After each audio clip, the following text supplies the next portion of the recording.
Okay, so we're here to pick up a new blender because our old blender is leaking and broken.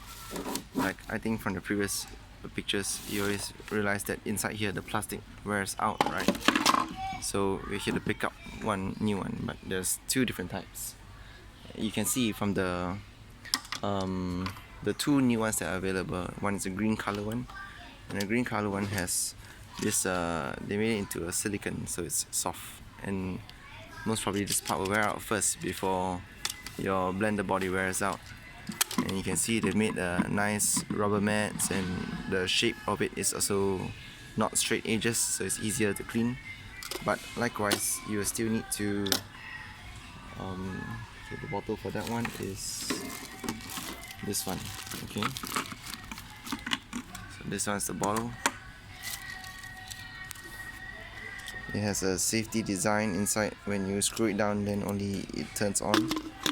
So all these extra safety features will, you can see it, there's this button over there that it needs to be pressed down before it can start to blend. And once you put it down, you have a button to switch on and off the blender. And yep, simple design, very similar to the one that we have, the first generation, just that the only difference is this silicone here. For the new one, you can see that it is very clean and very empty, and there's no safety switch, and the notches to latch it on are actually on the bottle itself. So you can see it needs to be screwed in fully for it to function. You see it's a plastic top also, not silicone anymore. But this one shouldn't have a problem with it wearing out this part that continues to spin, because you have to close it first before you can press the button and blend it with a pulse. So this is the new third version, second version, and we have the first version that's missing, that is broken, that I tried to fix with glue.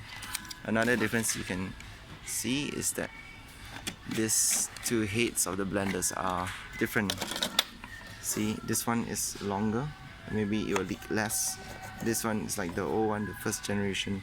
There's a silicone rubber seal here, a lot of moving parts. So after a while, this part goes off and then it starts to leak. But this one, see, it's longer, and it doesn't have any moving parts for the safety feature, so maybe it will last longer. And because of the differences between these two blenders, I think we are going to buy this one to replace our first generation Onko glass smoothie blender. And yep, that's all for now. Take care.